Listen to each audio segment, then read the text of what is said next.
Welcome to Season 3 of Writing in the Tiny House podcast. For Seasons 1 and 2, we compiled an entire library of tips and tricks you can follow to improve your writing. For Season 3, we are making a mini-series of episodes revolving around a short story in the public domain, so you can see the principles in Seasons 1 and 2 in action. Each mini-series starts with a performance of the story done by me, Devin Davis, and the other episodes are a discussion with a guest. The current story of interest is Nathaniel Hawthorne's Young Goodman Brown. If you wish to support this podcast, please become a patron on Patreon, or get onto the eShop and pick up a hoodie or other Writing in the Tiny House podcast merch. The links are in the show notes. Hello and welcome to the discussion episodes of Nathaniel Hawthorne's Young Goodman Brown. I am Devin Davis. I am the host of this show, and I am also a fantasy author. I'm Chrissy Barton, and I am a copy editor with Little Syllables, and I'm here to help Devin hash it all out. So join us today as we join hands with our neighbors and commune with the devil. So, for this first episode of this discussion with Chrissy on Nathaniel Hawthorne's Young Goodman Brown, this is a different piece that we have selected. The previous piece that we did for this was Agatha Christie's Plymouth Express Affair. If you missed that, that starts on Season 3, Episode 2. But with this, there is a reading of Young Goodman Brown that I did that is Season 3, Episode 7. So if you need to go back and listen to this allegory, please feel free to do so. But this is one of the big iconic short story allegories of its time. This is one of the most well-known short stories written by Nathaniel Hawthorne. And we chose this, Chrissy and I, because we wanted to feature an American author. And so we're like, why not Young Goodman Brown? And it is like night and day different from Agatha Christie's Plymouth Express Affair. And that's going to be just fine. So, Chrissy, what's some of the background with this? This story was published in 1835, but it takes place during, in Puritan New England. So I'm assuming, it takes place in Salem, Massachusetts. And this is after the witch trials. And some of the author's own personal history kind of plays into it because I think it was his grandfather. I wrote it down. Yes. Oh, his great grandfather, John Hathorne, was a judge at the Salem witch trials.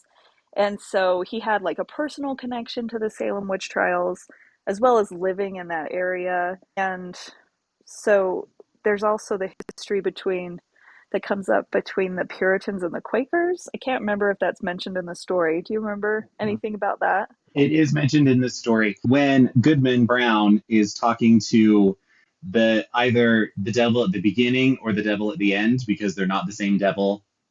One of them mentions his dad or his grandfather beating the Quakers, mistreating the Quakers, and being there for that. So that is mentioned in this story.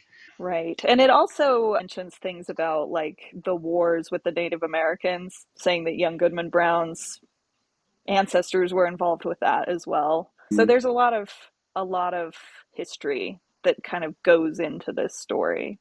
So with all of this, this is from Nathaniel Hawthorne. This is not the first story that I have read of Nathaniel Hawthorne's that is an allegory. I don't know how many allegories he wrote, but I do remember The Scarlet Letter being highly allegorical. And Nathaniel Hawthorne really attacked the idea of organized religion. It wasn't his favorite thing in the world, especially considering that his roots goes back to the Puritans. And I mean, for most of us, when we think of really fanatical Christian society, that is not all about serving one another, where like the main goal is to do the religion rather than to love your neighbor. Oftentimes, it is the Hmm. Puritan culture that comes to mind. I mean, with the witch trials and whatever, it is just widely understood and accepted that in that culture it was so important to be outwardly religious and to live your religion in a very noticeable way rather than actually follow the spirit of the law. And so a lot of instances, like a lot of times in cultures like this, outwardly things look great, but behind closed doors, especially when you're dealing with a lot of shame and when you're dealing with a lot of fear, behind closed doors, some of the really damaging behavior can happen, which can, lead to a lot of upset and a lot of problems in the society. And Hmm. this touches on all of that. I think it's so much about the hypocrisy of the religion, because over and over through the whole story it's like this person's good, and then he finds out nope, they're not, and it happens over and over. So I think that's really what it is the hypocrisy of you're showing one thing during the day and one thing at night. Or one thing outwardly to your neighbors, but in the privacy of your home, it's something else. It's something very different. Right. And yeah, and we can get into some of that just because there were some things just in the way that was written that I really want to tease apart with that. But like I said, this is an allegory, and allegories can be really hard. Really hard to kind of sit here and pick apart. I mean, with Agatha Christie's The Plymouth Express affair, like we could talk for an entire 15 minutes on characters. We can talk for an entire 15 minutes on setting or on the lack of setting in the instance of that short story. But because this is an allegory, there is already some allowances that we are expected to make. So, I mean, with allegories, the whole point of the short story or the whole point of the whole thing is to prove a point somewhere else. I mean, this is to prove the point about the hypocrisy of this specific religion and about organized religion in general. And so we just kind Hmm. of sink into that and we accept that.